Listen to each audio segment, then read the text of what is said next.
Hello, it's Gail, here on behalf of the Board of Directors of the Baptist Peace Fellowship of North America, Bautistas por la Paz.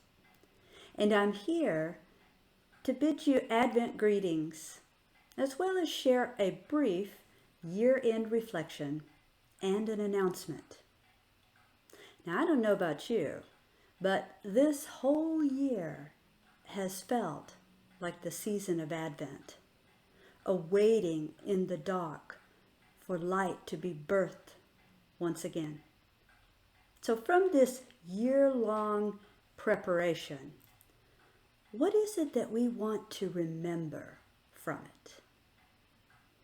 Well, early on, we witnessed Baptist members with indigenous peoples standing firm against those who sought to lay a pipeline in Canada across their territory.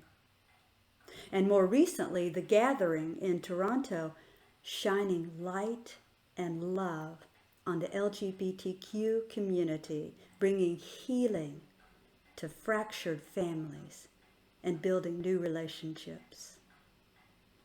Before the pandemic, we watched women and daughters filling the streets and packing the squares in Mexico, standing firm to say no more to disappearances. We are here, we are visible, we are strong, and of great, precious value. The Peace Fellowship journeyed to be with our brothers and sisters in Puerto Rico to remind them that they have a family to help them when disaster occurs, to stand with them against the winds of destruction, both bodily and politically. And we were blessed by their joy-filled resilience. In the United States, we watched in horror the last breath taken by George Floyd, and for many of us, a genuine awakening occurred. And this time, all kinds of colors began to stand firm together, vowing to inoculate the life-taking virus of inequality.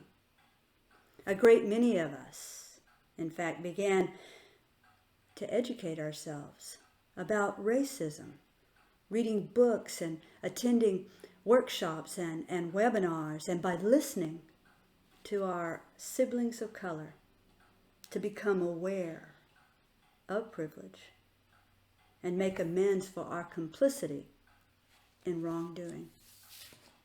This awakening in the midst of another pandemic, the COVID-19 worldwide crisis, where we learned about virtual worship and virtual hugs, proper mask wearing, Zoom school, and how to mute and unmute. Some of us are still learning that.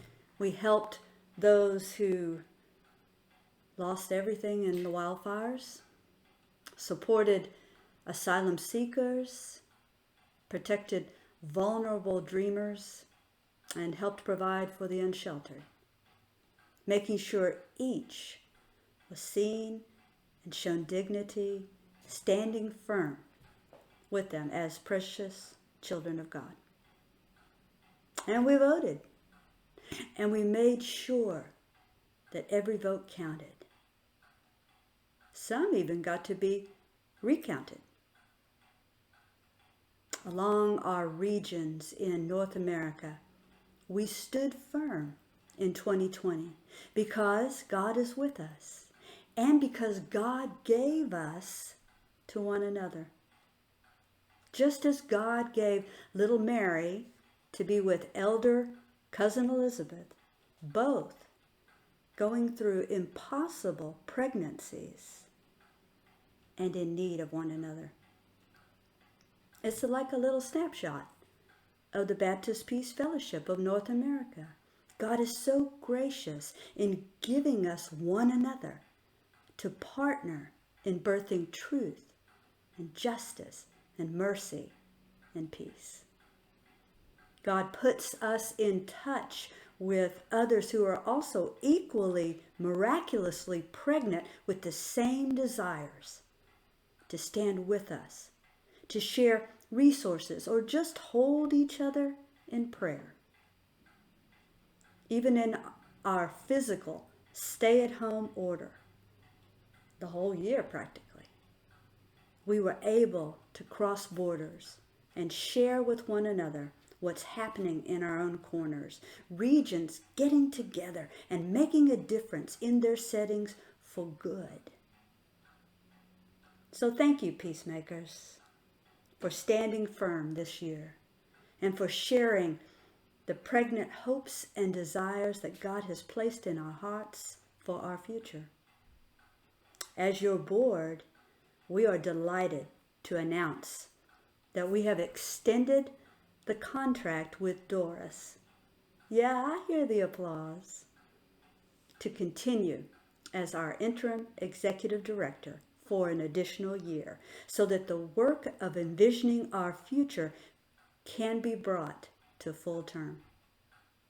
Her contract will continue through September 30th of 2022. Also, a vision team is in the midst of forming to ensure that all regions and all peoples are represented in our organization as we enter into this new season. So let me now close with 2 more opportunities to stand firm together. First, if you haven't already reached out to our Baptist Peace Fellowship staff with your love and your gratitude for their commitment, for their sure we can do it disposition, all while being gentle and patient teachers of new technology. Send them your love. And secondly, if you haven't had a chance to financially support our pregnant organization, it's not too late to give. So we can continue our mission of witnessing to God's peace rooted in justice and working together to birth love anew. Spirit of the living God, come now, renew our hearts and refresh our spirits as we celebrate love's birth once again together. Amen. Merry Christmas, y'all.